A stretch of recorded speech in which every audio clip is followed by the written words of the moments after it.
Akhil Bharatiya Congress committee के निर्देश पर सांसद में गृह मंत्री के द्वारा बाबा साहब भीमराव अम्बेडकर के प्रति की गई अपमानजनक टिप्पणी को लेकर आज जिला कांग्रेस कमेटी राजीव भवन में एक पत्रकार वार्ता का आयोजन किया गया। पत्रकार वार्ता में वरिष्ठ कांग्रेसी नेता, पूर्व औषधि पादक बोर्ड के अध्यक्ष बालकृष्ण पाठक, पीसीसी उपाध्यक्ष जेपी श्रीवास्तव, पीसीसी महामंत्री द्वितीय मिश्रा, जिला कांग्रेस कमेटी के प्रवक्ता आशीष वर्मा व अनूप मेहता सहित अन्य वरिष्ठ कांग्रेसी उपस्थित थे।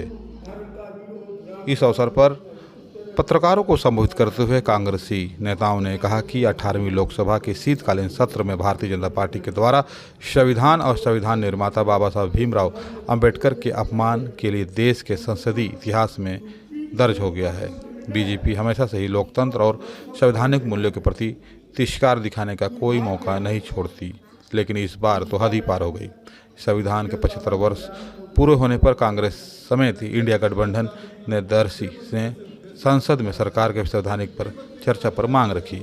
इस अवसर पर सरकार ने उनकी मांग को पूरा भी किया, लेकिन चर्चा के दौरान जिस प्रकार केंद्रीय मंत्री अमित शाह के द्वारा बाबा भीमराव अम्बेडकर के प्रति अपमानजनक टिप्पणी की, उसे लेकर हर कोई परेशान है। उन्होंने कहा कि आने वाले समय से जनता भाजपा को सबक जरूर सिखाएगी।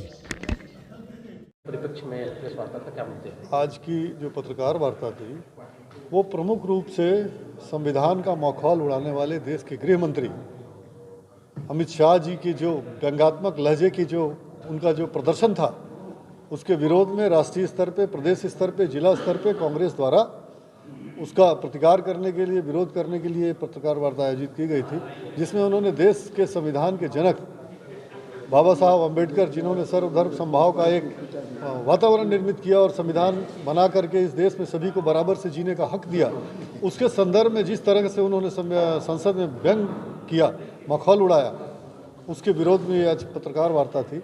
इसके साथ ही देश में लगातार एक ऐसी परिस्थिति बनती जा रही है जहां संसद में संभल के संदर्भ में, जहां संसद में मणिपुर के संदर्भ में, जहां संसद में अडानी के संदर्भ में चर्चा करने की मांग की जा रही है, उसकी मांग न मानते हुए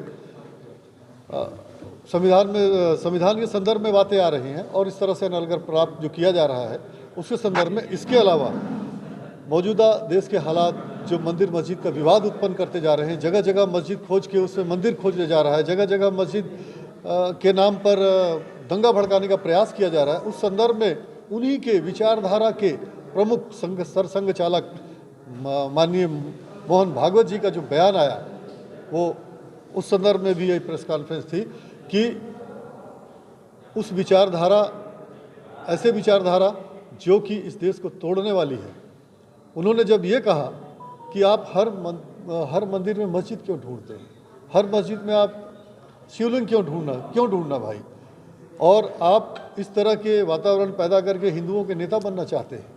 तो एक तरह से उन्होंने सो कॉल्ड हिंदुओं के बनने वाले नेताओं के मुंह पे तमाचा मारा है। और इसी संदर्भ में कुछ दिनों पहले हमारे यहाँ जिला कांग्रेस का एक कार्यकर्ता सम्मेलन था, जिसमें हमारे आदरणीय नेता टी.एस. सिंहदेव साहब ने कुछ बातों का उल्लेख किया था बाबरी मस्जिद के संदर्भ में, सुप्रीम कोर्ट के निर्णयों के संदर्भ में उन्होंने एक सच्ची और तथ्यात्मक बातों को रखा था, किंतु उसको काट छाट करके यहाँ के भी भारतीय जनता पार्टी के नेताओं ने विरोध प्रदर्शन किया, FIR जैसी बातें करी, घड़ी चौक में पुतला दहन किया। मैं आप लोगों के माध्यम से उनको ये संदेश देना चाहता हूँ कि आज क्या वो मोहन भागवत का पुतला दहन का हिम्मत करेंगे?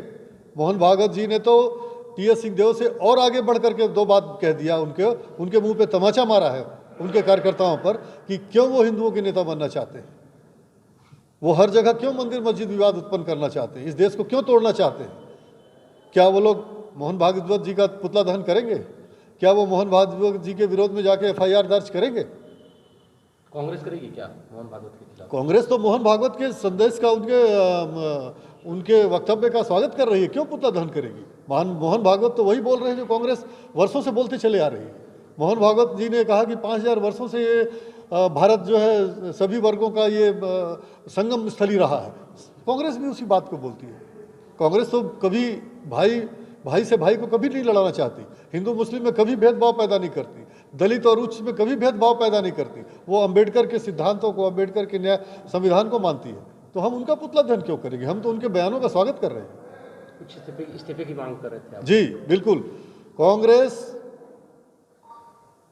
भारतीय जनता पार्टी के गृह मंत्री अमित शाह जी के बयान की कठोर निंदा करती है और उनके इस्तीफे की मांग करती है कि उनको संविधान जनक बाबा साहब अंबेडकर का जो उन्होंने मखौल उड़ाया, ये अशोभनीय है, निंदनीय है और कभी भी वो स्वीकार नहीं किया जा सकता। इसलिए उनको अपने पद से इस्तीफा देना चाहिए।